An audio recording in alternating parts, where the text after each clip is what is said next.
வணக்கம். பொன்னி சுதாகரன். இன்றைய தலைப்பு தெய்வங்களுக்கு பயன்படுத்தக்கூடிய, அர்ச்சனைக்கு பயன்படுத்தக்கூடிய பூக்கள். பூக்களில் பலவிதப்பட்ட வகைகள் இருக்குது, பலவிதப்பட்ட நறுமணங்கள் இருக்குது. எல்லா பூக்களும் எல்லா விதமான விஷயங்களை நமக்கு கொடுக்கும். நல்லவைகளும் உண்டு, தீமைகளும் உண்டு. ஸோ இதில் தெய்வத்தினுடைய ஆகர்ஷண சக்திகளை இழுத்து கொடுக்கக்கூடிய விஷயங்கள் அப்படிங்கிறதுல ஒவ்வொரு பூக்களுக்கும் ஒவ்வொரு விதமான தனித்துவங்கள் உண்டு. இப்போது நம்மளுடைய சமூகத்தில் தெய்வ வழிபாட்டு முறை அப்படிங்கிறதுல சிவன் வழிபாடு, விஷ்ணு வழிபாடு, அம்பாள் வழிபாடு, இந்த மாதிரியான விஷயங்கள் எல்லாமே விருப்பங்களுக்கேற்ப அவரவர்களுடைய இஷ்ட தெய்வங்களாக வழிபடக்கூடிய முறைகள் அப்படிங்கிறது இருக்குது.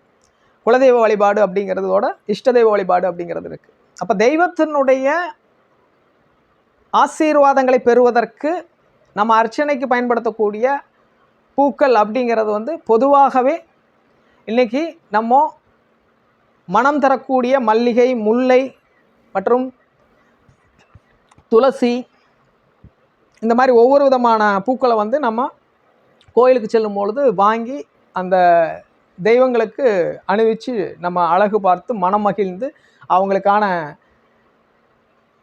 ஆசீர்வாதத்தை பெறுவதற்கு நம்ம வேண்டுதல்கள் வைக்கிறோம். பட் ஒவ்வொரு பூவும் ஒவ்வொரு விதமான அம்சத்தின் அடிப்படையில் இருக்குது அப்படிங்கிறது தான் முன்னோர்கள் நிறைய விஷயங்களை கொடுத்துருக்காங்க.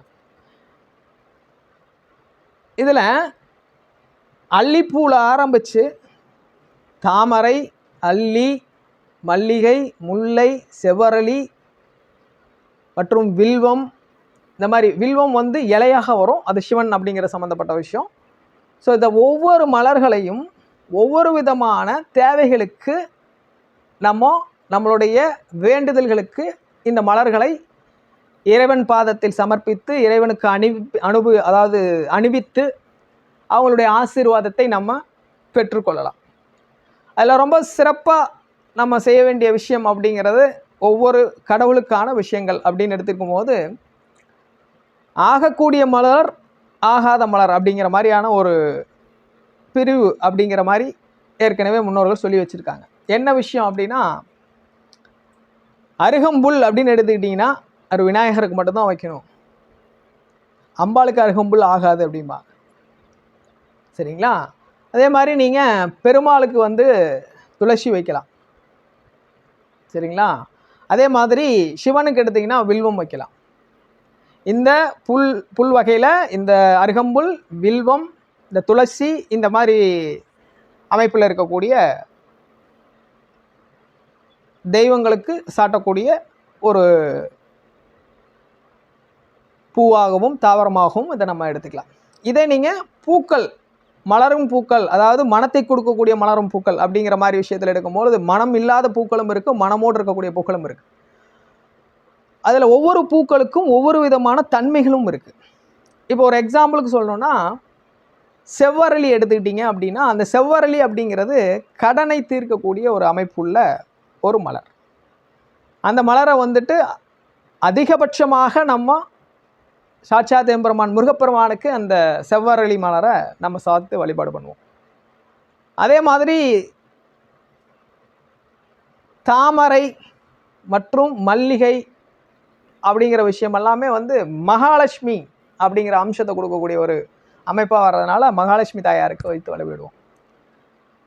அதே நேரத்தில் முல்லை மலரும் முருகனுக்கு உகந்த மலர். ஸோ இந்த மாதிரி ஒவ்வொரு மலர்களும் ஒவ்வொரு விதமான சங்கு பூன்னு இருக்கும். அதில் வெள்ளை சங்குப்பூ இருக்கும், ஒரு மாதிரி லாவெண்டர் கலரில், கத்திரிப்பூ கலரில் ஒரு சங்குப்பூ இருக்கும். இந்த பூக்கள் ரெண்டுமே சிவனுக்கு உகந்த பூக்கள் அப்படின்னு சொல்லுவாங்க.